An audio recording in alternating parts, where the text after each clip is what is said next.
Oh, hey, welcome. The other day, I showed you a video of the wild camera event where I was walking around testing out the ZF and testing out some lens. And while I was there, I decided I wanted to get my hands on a new Voigtlander lens. I picked up the 40mm f1.2. In today's video, I'm going to show you what it looks like out of the street of Kuala Lumpur as I go around and put this lens to some use. Oh, but I guess you guys want to see this thing unboxed first, right? Okay, so let's get to it so I can show you the lens.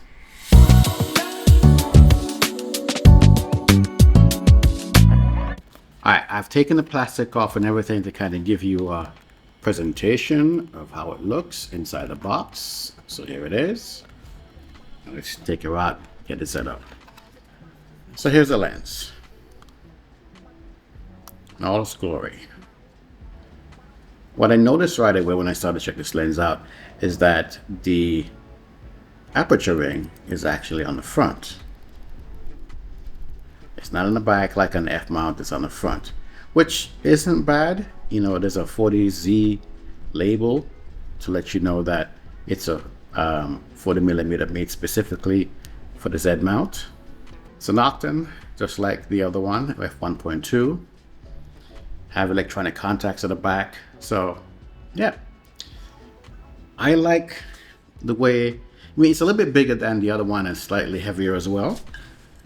But overall, most of the Nikon Z mount lens have the little elongated area. Somehow they've managed to keep this thing compact, so I'm not going to argue with that. That's pretty good. And I actually put it on the ZF to kind of test how it would feel, and it's not bad. I mean, the lens is a bit weighty, so this is what you get from Voigtlander. These are good quality lens. Ever since I tried out the 58 1.4, I've loved the quality. Yes, I did see some color fringing when I shot with on wide open on the F mount, so I'm pretty sure this may have some as well, but it should be a bit controlled. The gentleman was trying to talk me into the 50 f2 that they had, but I wanted the 1.2. At the 1.4, I like when I can drop out the background and everything just looks awesome. So for me, I wanted to go with this one. Now, the 60mm f2 macro is what I wanted because I don't have a macro lens anymore. And for a nice manual macro lens, you know, it looks really beefy when I've seen it online, but I haven't seen it in person. So the lens itself, you know, when you are utilizing it, you turn it for focusing, it extends out and back in. And as I mentioned before, you have the aperture ring up front. Let me get closer here. So it goes all the way from 1.2 all the way up to f22. So that's a pretty big range. I think the other one goes 1.4 to 16. I have to check it, but maybe it's 22. I don't remember. Let's take a look at some pictures so you can see what I've done so far with the lens and how things look.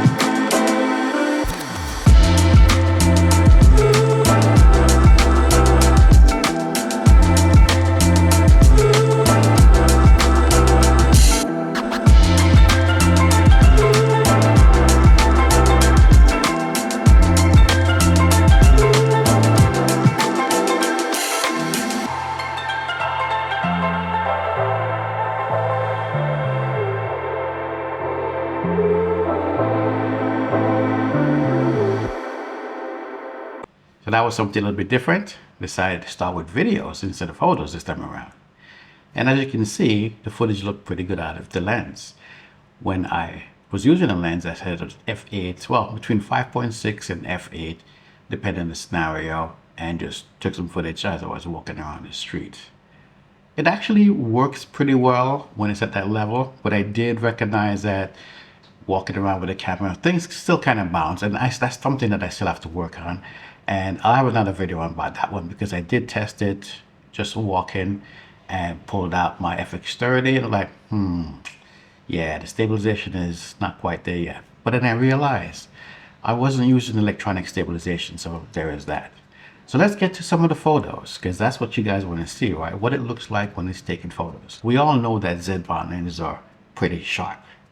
And while these Voigtlander lenses are pretty sharp as well, you kind of see them getting a bit more in the sharper side when you get to f4 and above. You know, you start going on to f2.8 and lower, and yeah, it has a whole different look. And of course, when you're at a level and you want that creamy bokeh, that works very well. But let's check out some photos and we'll come back and talk about that. Babe, I figured it out, it's going around. You got a case of amnesia. Baby says all of the fun, but I ain't the one. I've got a ton of hunks waiting for me to leave ya. I know I'm a lot, but I got the spot. The minute you smile, I'm on an eruption. I don't understand what you're representing. My heart is cold and no auditions. I know you're nervous, but you're rather alert. I can tend to numb the distance. Hold from being too persistent. Maybe it's best to join and forget it. What do you think of the pictures? Do you think the quality lens is worth it? I think so. Most of us legacy users who have been using manual focus lens like the Voigtlander lens. And there are other manufacturers that make other lenses out there, but you know, it's on your preference. I think these fit the ZF and other Z-bond cameras fairly well. I'm curious how many of you have these Voigtlander lenses, or what manual focus lens you have. Let me know in the comment area. In order to test out the lens at f1.2, I did some tests with objects that were close, objects that were a little bit further away, just so you can see the results. I like what this lens can do at f1.2. It's really hard to focus at f1.2 without having additional things, especially if your eyes aren't great. But the results, once you get it in focus, really nice. And I have to say, you know, maybe I should have gone with the Apple lens, but I just like what this can do. So far, I haven't really seen any chromatic aberrations, and I think the system is managing it very well, so I'm happy with that. Overall, for a 749 lens, I think the performance in this is pretty good. With that being said, if they had made the 50 f1 at 1,000, maybe 1,200, I'd go for that lens, but 1,800, it's a little bit much. The performance of this lens for the price, in my opinion, is worth it. Again, at 749, really nice compromise without having autofocus. Would we love autofocus on it? Sure, but you know, it is what it is at this stage. If you're looking to pick one up, use my links from Amazon, so you can find that there.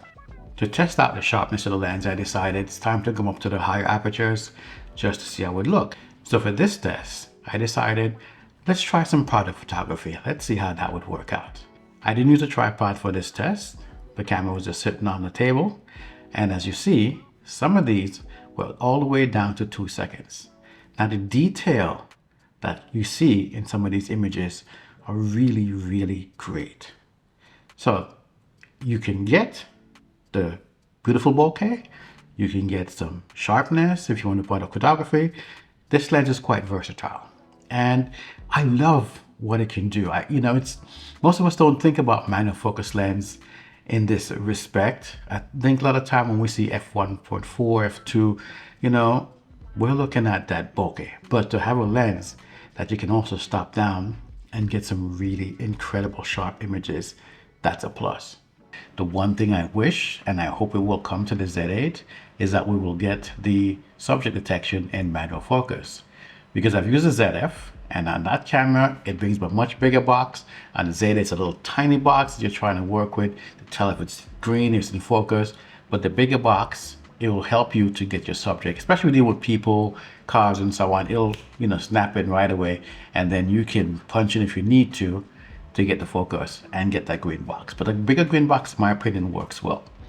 I thought maybe I did something wrong because, normally I'm used to seeing a bigger box during the autofocus process. But yeah, Nikon, please make that available for the Z8 and Z9 users. That's a really awesome feature that we need.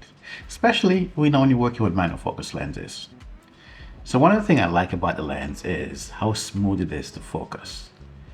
It takes a bit because it all depends on where it is, and if you're on the street trying to capture people, it's not going to be the easiest thing. If people are not moving, sure, it'll work. If you set it to like f8 and above and you just want to capture an entire scene, it'll work fairly well at that level. But of course, now you have to bump your ISO. So that's something to keep in mind.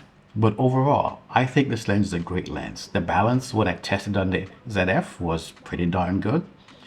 I've also tried out the 51.0, but I have to say that lens was an adapted lens, not the Nikon version. The Nikon version is not available. It's $1,800, and some people are like, $200 more. I can get the 51.2, but that's a big, massive lens, really. But it's autofocus, so it all depends on what you like. Hopefully you enjoyed the presentation and you're enjoying the video.